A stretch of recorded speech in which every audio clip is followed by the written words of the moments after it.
You see those important statements from the Auditor General. You see the political problems that we have in some metros. Look at the instability we've had in Nelson Mandela Bay for so long. The water problems that we now have in Nelson Mandela Bay are partially a result of that. There was that fighting over Tshwane that ended up in the Constitutional Court. The situation in Mangaung Metro currently in administration by the national government. Dr Thina Nzo is a senior researcher at Parry. Dr Nzo, good afternoon to you, and thank you for your time. Look, each metro is a story in and of itself, but I thought we should maybe start with Mangaung, if simply because it's in administration now. Its services there appear to be falling apart. How would you describe a situation where an entire metro is taken into national administration? Good afternoon, Stephen, and good afternoon to your viewers. Without trying to sound like a broken record, but we know that these problems have been coming for far too long, and there has been no political will in terms of addressing these issues.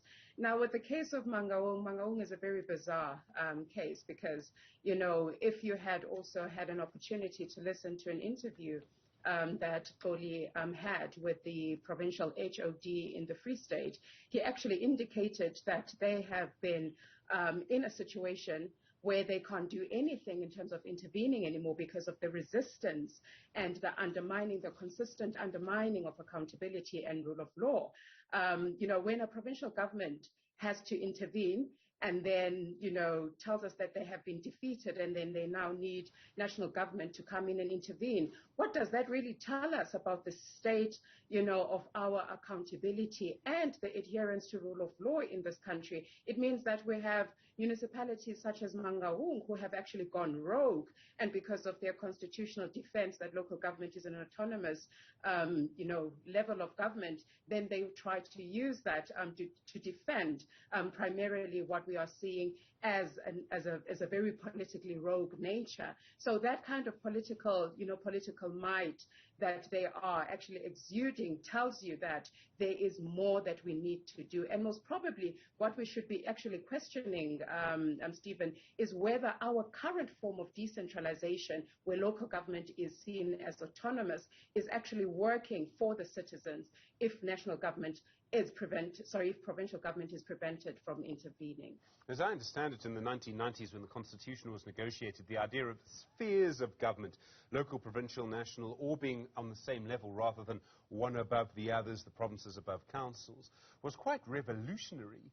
30 years later, you say it hasn't worked? Absolutely. I mean, if we look at the state of our municipalities, for example, the financial state of a municipality talks to fiscal decentralization, which is one pillar of decentralization.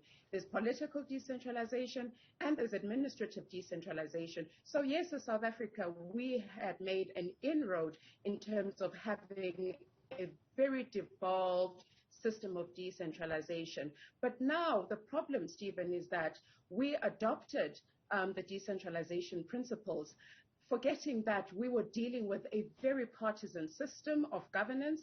Secondly, as we have seen over the years, the patronage has actually contributed towards what we are seeing right now in terms of your administration and local government being eroded completely. Politically, there is no oversight, no capacity to even conduct oversight. And from a financial perspective, we have very weak financial control systems, including political control systems. So in this state, that's why we end up with more than 50% of our municipalities being in a dysfunctional state and only having one metropolitan area managing to get one unqualified clean audit. I mean, that should tell us a lot about the way in which we have carried out decentralization in the country. And yes, from a cooperative perspective, local, provincial, and national government are supposed to work hand in hand together. But right now, the situation points where we have to start rethinking about the system and the way in which it's no longer tenable for local government to be more developmental in its role. Isn't it also about just the sort of broken politics? And I think, Dr. Nzo, let me be very clear about what I mean, But perhaps we're really talking about the broken politics of the ANC. Mangaung is perhaps a result of the different factions within the ANC in the Free State. In Nelson Mandela Bay, it's an ANC-led coalition, and yet two people both claim to have been appointed or elected by the council as the municipal manager. I mean, does that point to the problem of politics in one party or the problem of politics and the structure as a whole? I mean, Stephen, we cannot run away from the fact that majority, of our local councils, local municipalities, district, and metropolitan areas were under the governance of the ANC. It's only in recent times, since the 2016 local government elections, where the electoral decided that they will no longer provide the necessary electoral support for the ANC because they had no longer had any confidence in the ANC delivering on its developmental mandate, as a party that is sworn towards providing that constitutional mandate. But again, over the years now we have seen that there are other municipalities where coalition governments have been formed.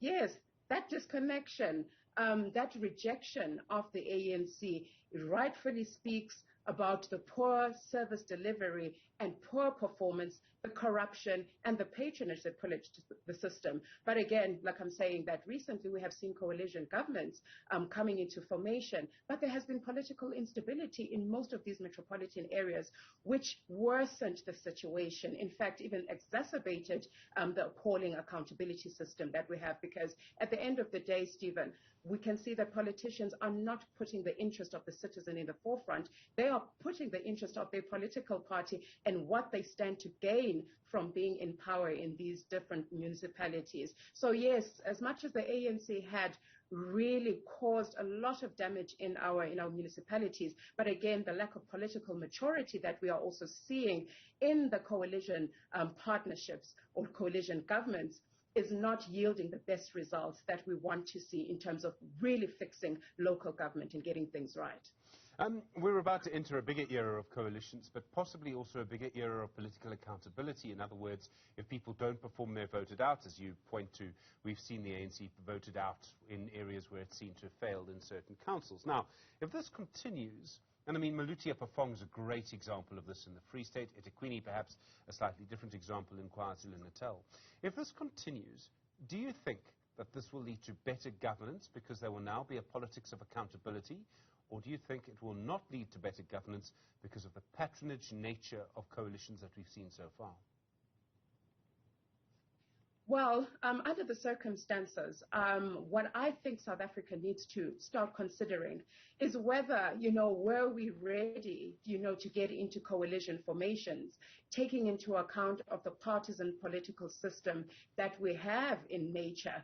Because unlike other developed countries where you find that, for example, when they have directly elected mayors who are absolutely have no linkages with political parties, they gain a sense of legitimacy in the way in which they run their councils and they move beyond party political lines. But then in South Africa, we were thrown into a system where we were actually not ready to look beyond party political lines. And I think that's where the problem is. Yes, coalition governments are good, Stephen, because they can bring in a balance of power sharing, getting consensus from the various members of your executive committee, your members from the different political parties, including those independent candidates who are part and parcel of this system. But unfortunately, we have not seen that consistency coming out in local government, where there is this power sharing and negotiation and also consensus building and balance, balance of power, in the sense that there will be more accountability, unlike just having a one dominant party controlling the council chambers. So I think that we seriously need to reflect in moving towards the modern type of politics, because South Africa is a mixture of urban and your rural areas, and we are becoming more and more inclined towards your modern type of politics, especially when you can see that we have a younger generation that really wants a government that serves them rather than a government that serves particularistic political interests. So I say yes, the metropolitan areas, they need to get their stories straight. They need to get their papers correct correct when it comes to balancing the sheet, because as citizens, we will be judging them from the way in which they spend the taxpayers' money. And if they don't spend the taxpayers' money and they do not put in control systems and are more accountable, then the situation might even get worse in the next elections that will come in 5 years' time. Dr. Nzo, there is a different example, of course, and I'm talking, if I were, for example, the Democratic Alliance, I would immediately be jumping up and down during this interview and pointing to Cape Town and saying, look, it seems relatively well run, the Auditor General seems to confirm that. Surely this shows what can be done if there's proper direction and proper management. How do you see it? I absolutely agree with the Auditor General. You see, when it comes to municipalities in the Western Cape, and again, I will not want to try and dwell more into the way in which different political parties use their system of actually ensuring that there are competent and qualified managers who are appointed in the various municipalities. But as we have seen in the Western Cape has consistently been able to produce the kind of financial audit outcomes that we should be seeing. Again, you know, it's beyond a 50% mark, which means that more municipalities can still do better. But again, it's the kind of emphasis that municipalities, such as the city of Cape Town, even though we know that the DA does sometimes, apply a political understanding of who is supposed to be appointed, and that person must also be responsible to the policies of the DA. But they always make sure that they boil down to making sure that there are competent people who are appointed in those municipalities.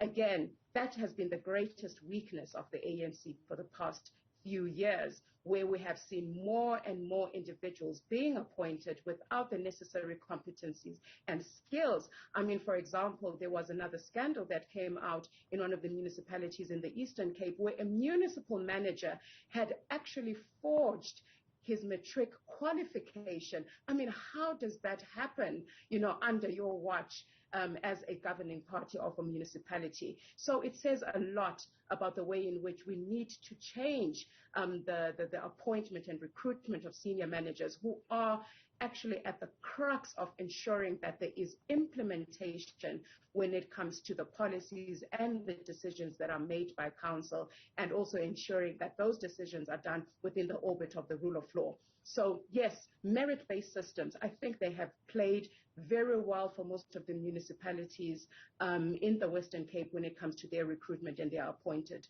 senior managers who carry out the responsibility of implementing the policies of the governing party.